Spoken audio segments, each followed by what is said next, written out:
Vegas আর হচ্ছে left phrenic, আর এখানে হচ্ছে রাইট ভেগাস আর হচ্ছে রাইট ফ্রেনিক, ঠিক আছে। আর এখানে তো যে কি বলে কার্ডিক ইমপ্রেশন আছেই, আর নচ আর হচ্ছে লিঙ্গুলা।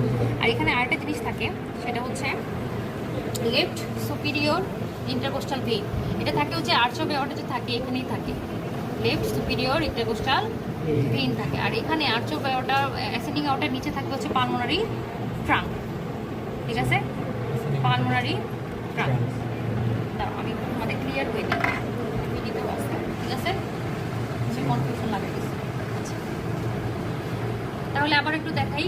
তাহলে এখানে আমরা করলাম আর্চ অফ অ্যাজাইগাস, তাই না, এখানে পড়ছে হচ্ছে ট্রাকিয়া, এখান দিয়ে যাবে হচ্ছে ইসোফেগাস, আর এরপর একটু এখানে হচ্ছে সুপিরিয়র ভেনা কাভা ব্রাঞ্চ দিবে রাইট ব্রাকিওসেফালিক, দুইটা ব্রাঞ্চ দেয়, রাইট এন্ড লেফট। এখানে রাইটটা থাকে, এখানে হচ্ছে ইনফিরিয়র ভেনা কাভা, ঠিক আছে। এখানে হচ্ছে right vagus nerve, right phrenic nerve. আর এখানে হচ্ছে descending aorta, arch of aorta, ascending aorta, এটা নিচে থাকে পালমোনারি ট্রাঙ্ক, এখানে থাকবে হচ্ছে ট্রাকিয়া, ট্রাকিয়ার পিছনে থাকবে ইসোফেগাস, ঠিক আছে। আর এখানে থাকবে হচ্ছে লেফট ভ্যাগাস নার্ভ আর লেফট ভ্যাগাস নার্ভ আর হচ্ছে লেফট ফেনিক নার্ভ। ফেনিক নার্ভটা সামনে, ভ্যাগাস নার্ভটা হচ্ছে পিছনে, যেহেতু ইসোফেগাস এখানে ভ্যাগাস নার্ভ থাকবে, বুঝতে পারছো? এই তো। আর এখানে থাকে সুপিরিয়র ইন্টারকোস্টাল ভেইন, এখানে হচ্ছে যে আর্চ অফ অ্যাওর্টার এদিক দিয়ে যাবে, এখানে এটা জিজ্ঞেস করে না, ইমপ্রেশনগুলো দেখাইতে বলো, ঠিক আছে, বুঝছো? ওর সাথে মিলাবা তাইলে হবে।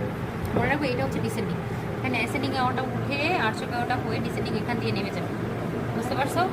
আর এখানে হচ্ছে ফ্রেনিক নার্ভটা, হচ্ছে এখান দিয়ে গিয়ে তারপর ডায়াফ্রাম ওপেনিং আছে, আমরা করবো ওপেনিং দিয়ে কি স্ট্রাকচার পাস করবো, ওপেনিং দিয়ে বের হয়ে যায়।